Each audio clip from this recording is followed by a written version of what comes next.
지난 시즌만 해도 140km를 좀 넘길까 말까 했던 기아 타이거즈의 좌완 윤영철이 벌써 143km의 공을 꽂아 넣으며 야구계를 놀라게 만들고 있습니다.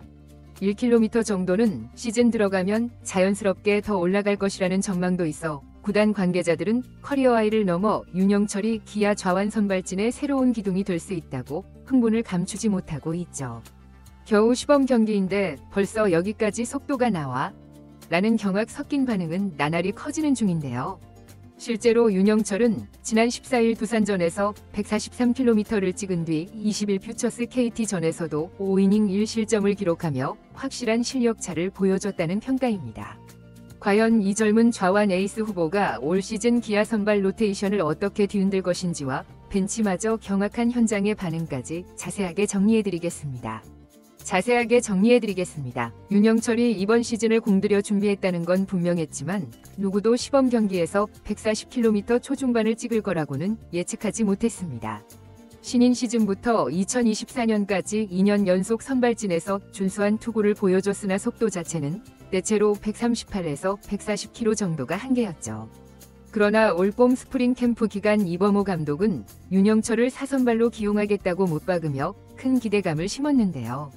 당시만 해도 단순 신뢰 정도로 여겨졌으나 실제로 윤영철이 캠프에서 돌아온 뒤 시범 경기 2회 등판에서 7이닝 무실점을 기록했고 직구 구속이 시범 경기임에도 143kg까지 올랐다는 사실이 밝혀졌습니다. 이범호 감독이나 투수 코치들은 상당히 몸에 힘이 붙었고 폼에서 꼬임을 더 주며 공을 치고 나가는 힘이 생겼다고 전했죠. 윤영철은 웨이트 트레이닝과 하체 보강에 집중했고 투구 메커니즘도 전보다 더 힘을 쓸 수 있게 바꾼 덕분이라며 구속 향상의 배경을 설명했습니다.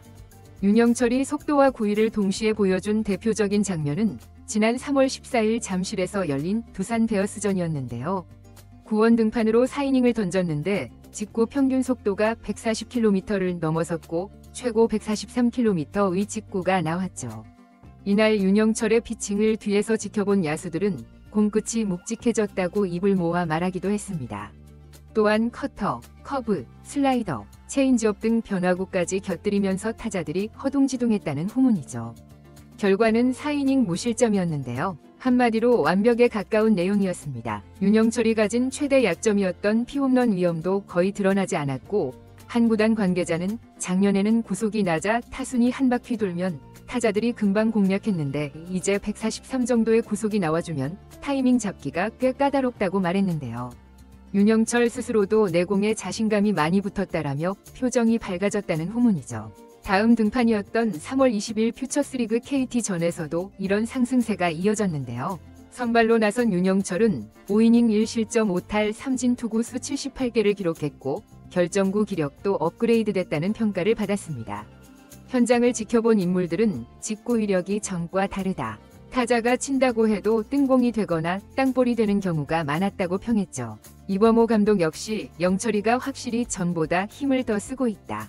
캠프 초반엔 스피드가 안 나오더니 일본 캠프서부터 공에 무게가 실렸다. 143kg까지 기록했는데 시즌 들어가면 2kg는 더 올라갈 수 있지 않겠느냐. 올해 작정하고 벌크업과 폼 수정에 매진한 게 효과를 보는 것 같다고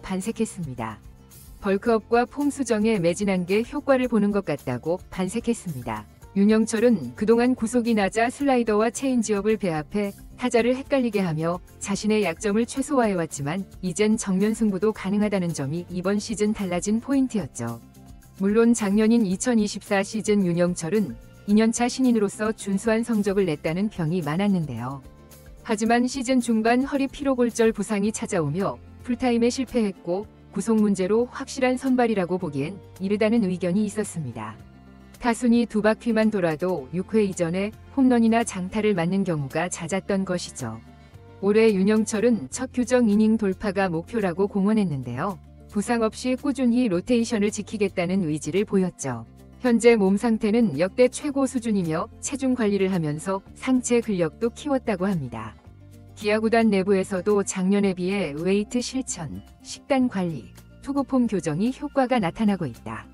지금 페이스면 올해 정말 10승도 넘보지 않을까라는 낙관론이 많은 모습이죠. 또한 커터를 장착한 점도 구속 증가 효과를 어느 정도 가져왔다는 말이 있는데요. 포심과 투심, 슬라이더, 체인지업에 비해 커터는 폼을 크게 바꾸지 않아도 되기 때문에 직구와 별다른 차이 없이 빠른 공을 살짝 꺾어 들어가게 만들 수 있습니다. 타자 입장에선 직구인 줄 알았다가 살짝 휘는 공이 들어오니 예측하기 어렵고, 윤영철 입장에서도 강한 힘을 그대로 전달할 수 있죠. 이제 윤영철이 언제 1군에서 첫 등판할지도 주목되고 있는데요. 일단 26일 광주에서 열리는 키움 히어로즈전이 유력해 보입니다. 공교롭게도 키움은 올해 1순위 전체 1번으로 지명한 좌완 정현우를 사선발로 낙점했고, 따라서 윤영철과 정현우의 흥미로운 좌완 맞대결이 성사될 가능성이 높은 상황이죠. 물론 시범 경기 구속 몇 킬로로 1위 1비에선 안 된다는 의견도 있는데요. 프로야구에선 종종 시범 경기에서 잘하던 투수가 시즌 들어 부진하거나 그 반대 경우도 흔하기 때문입니다. 하지만 윤영철처럼 구속이 늘면 대박인 선수에겐 이 숫자들이 상당히 의미가 큰데요. 무조건 140 근처에서 막히던 한계를 돌파했다는 심리적 자신감도 그의 커리어를 바꿀 가능성이 있죠. 3년차 윤영철의 목표는 단순합니다. 첫 규정 이닝 돌파와 건강하게 풀타임 완주죠. 그 과정에서 10승 정도 기록한다면 대성공일 것인데요. 작년에는 불편이나 팀 타선 지원이 나쁘지 않았지만 본인이 6회를 못 넘기거나 허리 부상으로 빠져서 누적 승수가 많지 않았습니다. 올해는 타선 지원도 훨씬 좋아질 거라는 평가인데요. 기아 타선의 막강한 라인업이 버티고 있기에 6이닝만 버텨줘도 승리 가능성이 커질 것으로 보이죠. 코칭 스태프도 윤영철에게 이닝 히터보다는 56회까지는 책임지자는 미션을 부여한 것으로 전해졌는데요. 이범호 감독은 아직 어린 투수에게 무리시키긴 어려우니 56이닝을 꾸준히 막아주는 게 제일 좋다. 구속도 올라왔고 변화구도 다양하니 커리어와의 가능성이 충분하다며 기대감을 드러냈습니다. 이번 봄, 윤영철은 누구보다 주목받는 좌완 선발 투수로 떠오르고 있는데요. 143km의 강속구가 시즌 중에도 이어질지, 적어도 5회를 안정적으로 막아내며 규정 이닝과 10승에 도전할지가 핵심 관전 포인트로 꼽히고 있죠. 커리어와의 예감이라는 평이 들리지만 실제로 마운드에서 성적을 내야 의미가 있는데요. 타선과 불펜 지원, 본인의 건강, 구속 유지 등 여러 요소가 맞아떨어진다면 윤영철은 명실상부한 기아의 3선 발급 좌완으로 자리 잡을 수도 있습니다. 무엇보다 윤영철 스스로 한계 속도를 더 올리고 싶다는 의지를 드러낸 이상 145 이상도 기대해볼 만하다는 것이 팀 내부 평가인데요. 더불어 커터, 슬라이더, 커브, 체인지업을 섞는 다양한 구종의 배합이 완성된다면 윤영철은 기아 마운드의 키플레이어로 우뚝 설 수 있죠. 올 시즌 과연 윤영철이 실제로 그 커리어 하이를 찍으며 양현종, 이일이와 함께 기아의 자랑스러운 좌완진을 만들어낼지 야구 팬들의 시선이 한껏 집중되고 있습니다. 이번 영상은 여기서 마치겠습니다. 재밌게 보셨다면 구독과 좋아요, 알림 설정 부탁드려요. 그럼 오늘도 시청해주셔서 감사합니다.